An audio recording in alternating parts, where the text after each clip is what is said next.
ఇవాళ కాంగ్రెస్ పార్టీ నాయకులు మాట్లాడుతూ ఉంటే నవ్వు వస్తూ ఉంది. ఏలేశ్వరం దగ్గర కట్టాల్సిన నాగార్జున సాగర్ ప్రాజెక్టును నందికొండకు మార్చి కూడా మన నల్లగొండ మహబూబ్ నగర్ జిల్లాలకు అన్యాయం చేసింది కాంగ్రెస్ పార్టీ. ఇలా వాళ్ళు నీళ్ళ గురించి మాట్లాడుతున్నారు.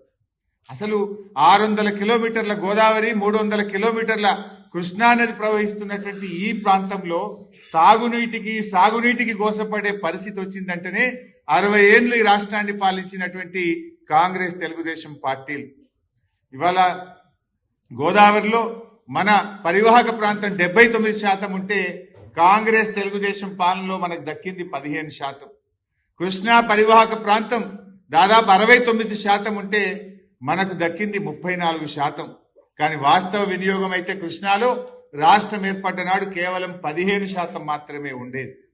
ఈ రకంగా కాంగ్రెస్ పార్టీ అసలు రాష్ట్ర విభజనలో కూడా సెక్షన్ 84ను పెట్టి నీళ్ల పంపకాలు చేయాలని చెప్పి మనకు అన్యాయం చేసింది కూడా కాంగ్రెస్ పార్టీయే. నిన్న రేవంత్ రెడ్డి మాట్లాడుతున్నాడు, సోనియా గాంధీ మనకు రక్షణలు కల్పించింది స్టేట్ రీఆర్గనైజేషన్ యాక్ట్ లో అని చెప్పి నేను బుక్ పట్టుకొని చదివింది. ఇది స్టేట్ రీఆర్గనైజేషన్ యాక్ట్. ఇందులో ఎక్కడ రక్షణలు కల్పించింది? నిన్న మాట్లాడింది రేవంత్ రెడ్డి గారు అసెంబ్లీలో 11th షెడ్యూల్లో స్టేట్ రీఆర్గనైజేషన్ కమిటీలో ప్రాజెక్టులు చేర్చి పాలమూరు రంగారెడ్డి ఎత్తిపోతుల పథకానికి రక్షణ కల్పించింది అని మాట్లాడింది. I take out page number 118 11th schedule. ఇందులో పారాగ్రాఫ్ 10లో పెట్టినవి కేవలం అంద్రినీవా, తెలుగుగంగ, గాలేరు నగరి, వెలిగొండ, కల్వకుర్తి, నెట్టంపాడు. మన తెలంగాణ రెండే పెట్టిండ్రు, కల్వకుర్తి, నెట్టంపాడు. మన పాలమూరు ఎత్తిపోతలు పెట్టలే, మన దిండి ఎత్తిపోతల పథకం పెట్టలే. 11th షెడ్యూల్లో అవి ఉండుంటే ఇవాళ మనకు అనుమతులు వస్తుండే, మనం ఆ ప్రాజెక్టులు కొనసాగించుండే వాళ్ళం. ఇలా కాంగ్రెస్ చేసిన ద్రోహం అంతా ఇంత కాదు. రాష్ట్రాన్ని కలిపింది కాంగ్రెస్, మన విద్యార్థి యువకులను పొట్టన పెట్టుకున్నది కాంగ్రెస్, మన ప్రాజెక్టులను రద్దు చేసింది కాంగ్రెస్.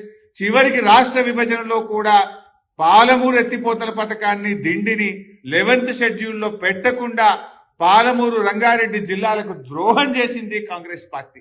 ఇంకా రక్షణలు కల్పించింది అని రేవంత్ రెడ్డి మాట్లాడుతుండే. ఏం రక్షణలు కల్పించింది? పాలమూరు పెట్టకపోవడం రక్షణనా? దిండి పథకాన్ని చేర్చకపోవడం రక్షణనా?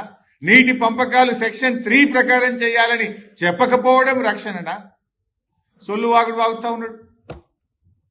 ఈ రకంగా నాడైనా నేడైనా ఇవాళ తెలంగాణకు నంబర్ 1 విలనే కాంగ్రెస్ అని మొదటి నుంచి కేసీఆర్ గారు చెప్తున్నటువంటి మాటలు ఇవాళ అక్షర సత్యమైనవి.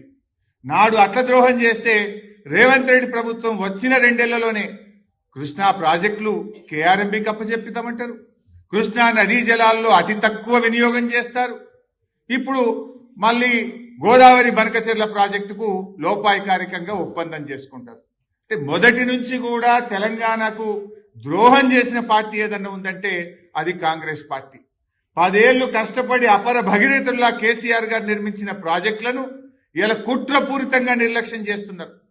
కాళేశ్వరంపై కక్షగట్టినరు, పాలమూరు మీద పగబట్టినరు. కాళేశ్వరం ప్రాజెక్టు ఎంతో అద్భుతంగా ఆనాడు రిటైర్డ్ సిడబ్ల్యూసి చీఫ్ ఇంజనీర్, ఆయన సిడబ్ల్యూసిలో పనిచేసి తెలంగాణ ఉద్యమంలో పనిచేసి నీళ్లు నిజాలు అనే పుస్తకాన్ని రాసిన విద్యాసాగర్ రావు లాంటి నిపుణుల సహకారంతో పాలమూరు రంగారెడ్డికి, కాళేశ్వరంకు కేసీఆర్ గారు రూపకల్పన చేశారు. ఇవాళ అంత గొప్పగా రూపకల్పన చేస్తే ఇవాళ 2 పిల్లర్లు గుంగిపోతే మొత్తం కాళేశ్వరాన్నే పండబెట్టినవే. 100-200 కోట్లు ఖర్చు పెడితే 5-6 లక్షల ఎకరాలకు నీళ్ళు వచ్చే అవకాశం ఉంటే 2 ఏళ్లలో 2 రూపాయలు కూడా కాళేశ్వరం మీద ఖర్చు పెట్టకుండా ఇవాళ రైతాంగం మీద, ఉత్తర తెలంగాణ మీద నువ్వు పగబట్టినావు. ఇవాళ మొన్న మేడిగడ్డ బ్యారేజ్ లేకపోయినా నది ప్రవాహం నుంచి కూడా కన్నెపల్లి పంప్ హౌస్ ను నడిపి ఈ నిమిషం ఈ రోజు కూడా నీళ్లు తెచ్చే అవకాశం ఉన్నా కావాలనే కాళేశ్వరం మీద కక్షగట్టి ఈరోజు పండబెడతా ఉన్నావు.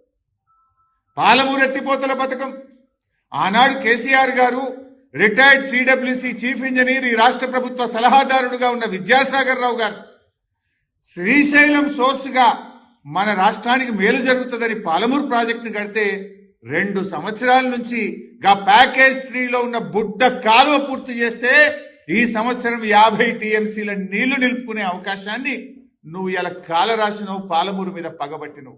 పాలమూరు బిడ్డ అంటావు. పాలమూరు ప్రజలకు నాటి నుంచి నేటి వరకు కాంగ్రెస్ తెలుగుదేశంను ద్రోహం చేస్తే ఆ ద్రోహాల పరంపరను కొనసాగిస్తున్నాడు ఈ రోజు రేవంత్ రెడ్డి గారు.